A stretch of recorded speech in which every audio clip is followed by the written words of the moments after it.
Okay, welcome back everybody to Just Passing Through podcast. I think we're on episode 116, which is quite bizarre. And we are in the midst of the most autumn of autumn months. We're in October. And after all my belly aching about the fucking seasons changing last week, and the cold weather that we're going to find ourselves in, it's not bad. It's not bad at all today. It's a bit overcast, but it's not cold. Now, just to rub salt in the wound, yesterday, 1st of October, it's the 2nd today, it was 29 degrees. 29 degrees, bright sunshine. I got a sun tan at beach. I went down to Zushi Beach because my daughter were down there playing beach volleyball. They had a Hayama Zushi school thing going on where a load of schools came together and had a beach volleyball competition on beach. And I got a suntan watching that. Now, if I'd have stayed in England, 1st of October, I'd have been piss wet through, cold, and I'd have had to get there about 20 minutes earlier with the other parents. We'd have had to walk that football pitch and clear out all dog shit, look for some needles and stuff like that. Whereas yesterday, the only thing I had to contend with a suntan. Yeah, it's just better here. Just better here. Anyway.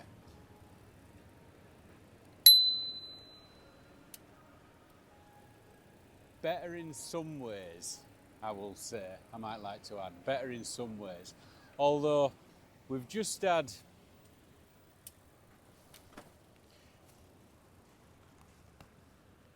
Let me just zip that up a bit. We've just had a bit of a scandal here. I say a bit of a scandal here. It's been going on for fucking years. But nobody fessed up to it. And we had his own Jimmy Saville thing going on. Now, what happened here in the last couple of weeks has been a big scandal between Johnny and Associates.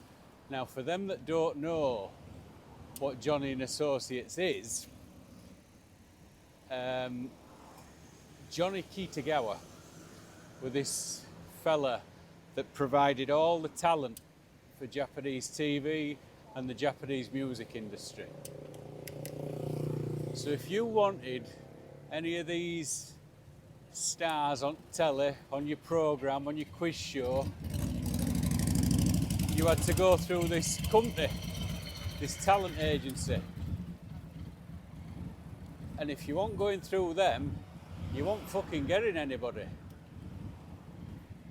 Now, for years and years and years with this company, this fella had been talked about, rumoured of, that he'd been at it with young lads, underage, sticking his dick in places where he shouldn't have done. Years. I remember coming here and hearing about it. Anyway, a few years back he dropped dead, and even the Prime Minister at the time, Shinzo Abe, the late Shinzo Abe, praised him live on Japanese TV, praised him for what he'd done for the country and what he'd brought to the country with his agency, right? The mirror image of the Jimmy Savile thing is unbelievable, because for them that don't know, Jimmy Savile were another fucking colossal paedophile in UK, Yorkshireman. We're not claiming him for that one, that's for sure. We're Patrick Stewart all the way. But yeah, Jimmy Savile, links with royal family, got away with that for fucking years. Probably him and Prince Andrew banging their way through young kids. And he always seemed to get a pass.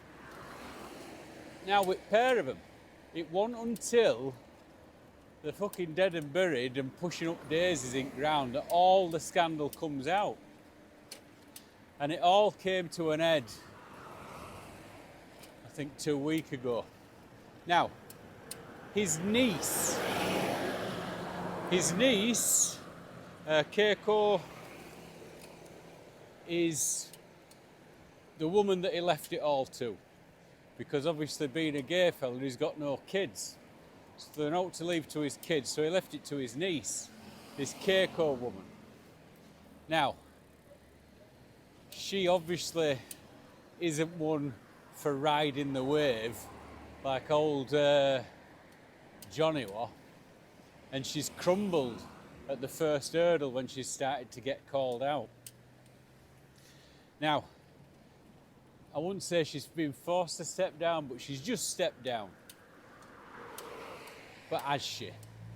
She's kept she's got 100% control of the company. So all her shares in the company, she owns it all. Lock, stock, and 2 smoking barrels. It's all hers. So even though she's stepping down, she's still going to be coining it in. Now she stood there on camera, crying her eyes out, saying that she didn't see a thing. I didn't see a thing. So all them years she's been at his side, learning the business from him, not once did she see anything go on inappropriately. I call bullshit on that. I call bullshit on that.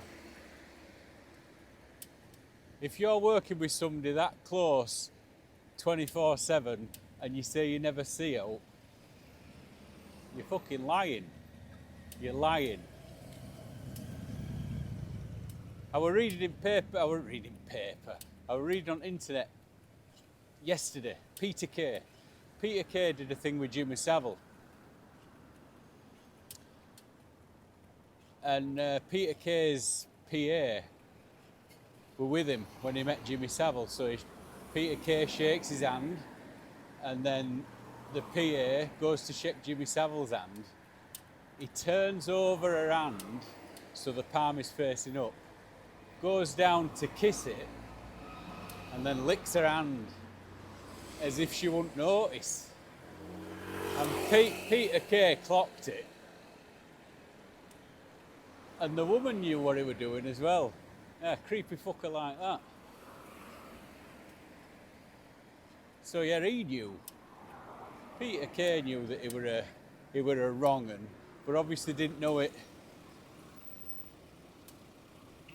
Didn't know the details, not like Prince Andrew did. So she's pleading, I didn't see how my uncle had never do out like that bullshit. So she stepped down. Stepped down, I think, with a handsome bank account that's still going to get filled up and filled up and filled up week in, week out. So she's offered to pay these kids, or they're the grown-ups now, she's offered to pay them for what they went through, offering them compensation and stuff. But she said, I can't deal with it. I'm going to hand you over to this fella. Now, Noriyuki Higashiyama. Noriyuki Higashiyama. Remember that name, right? Remember that name. Old Noriyuki-san. Now, Noriyuki was a singer in his day. Another one of these boy bands, and he were a big thing in 80s and maybe early 90s. Now he said he never suffered at the hands of Johnny, but Johnny must have seen something in him and put him as his right hand man. So the niece, this Keiko woman, has passed over all control, the business side, to Noriyuki. So Noriyuki is now in charge of Johnny and Associates. turns out in this interview that some of the people that had worked for the company before had said old Noriyuki had been up to the tricks that Johnny Kitagawa had been up to, firing into these young boys, showing his dick, demanding that they eat his sausage. I mean, come on, for fuck's sake. Get a fucking grip. Now, his answer in reply to these accusations was, I can't remember if that happened or not. You can't remember if it happened or not. I remember being on Ivegate in Bradford, and a fella flashed me. And this was Christmas Eve 1980, early on. And I was sent down to pie shop in the middle of the Bradford to go pick up some stamp pies for Christmas. And I was flashed at with this fella. And then he tried to get me to come off, and he said he knew where there were some better pies. Anyway, the grandmas that were down there kind of shied him off. And off he went. Police were called and they collared him. And his excuse, I can't remember if I did or not, he were acting pissed. Fucking 7 o'clock in the morning. But that was the excuse he come up with. Fast forward 40 odd years later, old Noriyuki's coming out with the same fucking excuse. I can't remember if I did or not.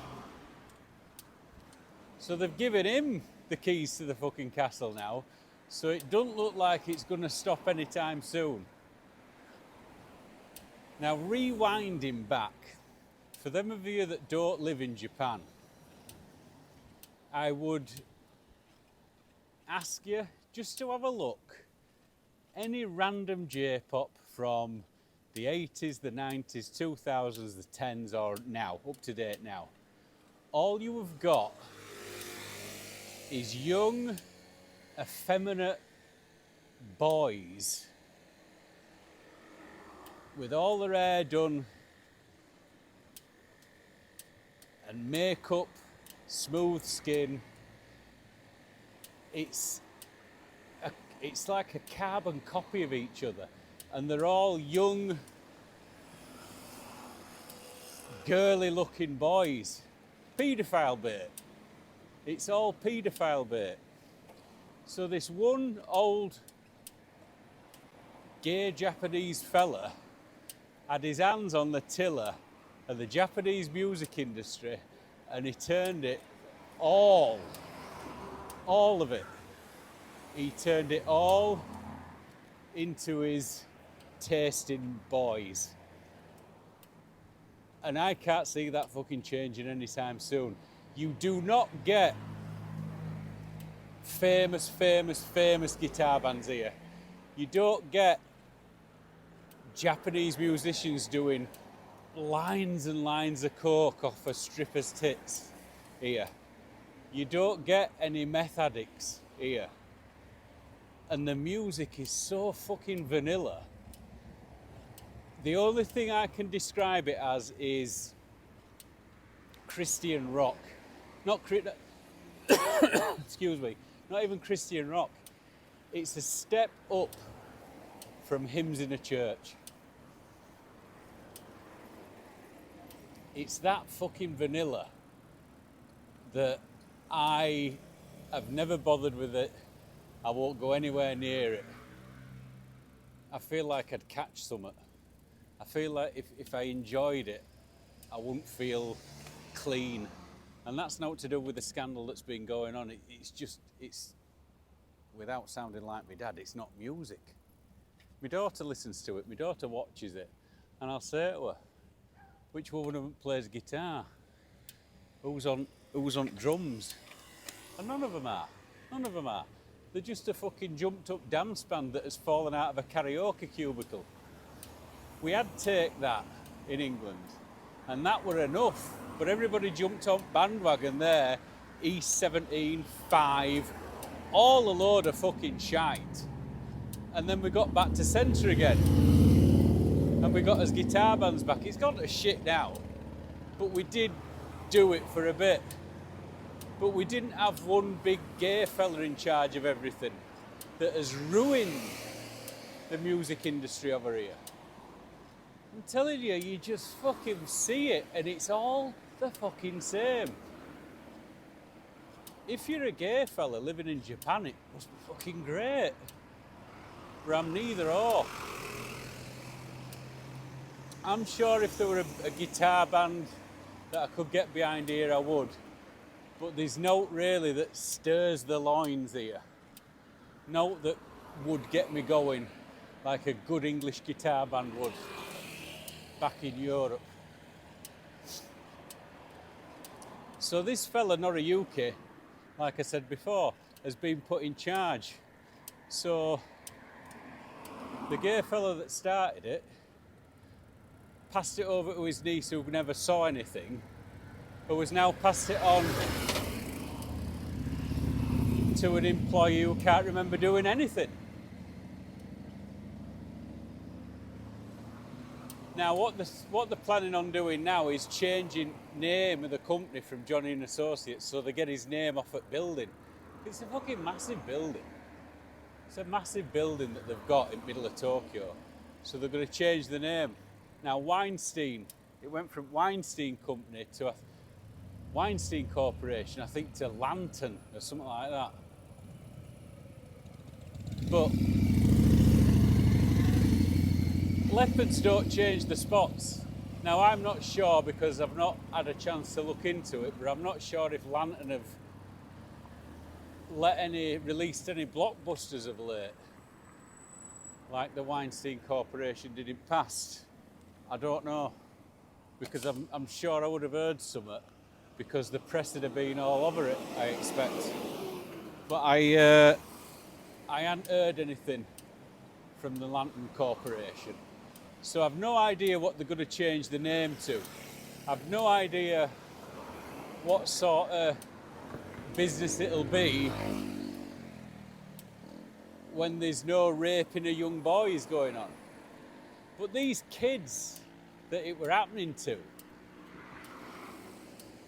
these fucking pre-16-year-olds that this old fucking pensioner's raping, we're just thinking, well, if I do this, if I get this done, I'm going to be famous. And that's the carrot that he were dangling, the contract, you know, dangling in front of the faces while he's banging away behind them.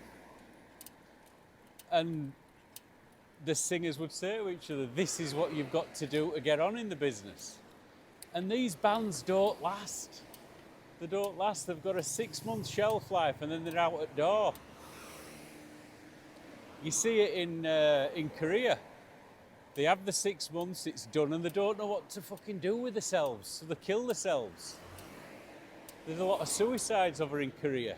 These fellas can't handle it. Now imagine in Japan, you're not handling it and the boss has been shagging you. The boss has been throwing it where he shouldn't be throwing it.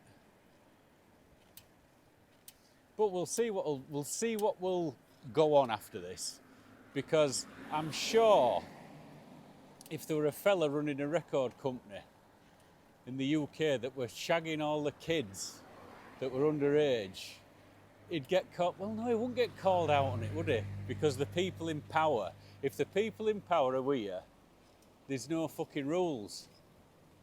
There's no rules, you can do whatever you fucking want. Epstein, the amount of people he must have shit on. He got away with it for so long until they found out and they just rubbed him out.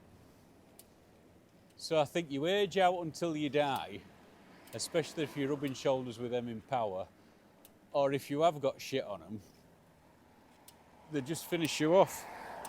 And I think here in Japan, because they're so polite, they just let him fall off his perch and they dealt with the shit after he were gone. But when when there's a few of these singers that are coming out of woodwork and saying, oh yeah, he did it to me, I bet there's about, I would say, at least 75% of them that were abused that are saying no, because there'll be great shame in it here. They haven't got to the place where we've got to in Europe or in America, where you can play the victim and be an hero. Keep it fucking in. Push it down to the bottom of your stomach like a little jagged pill. Keep it there, and then one day either fucking do yourself in or text somebody with you.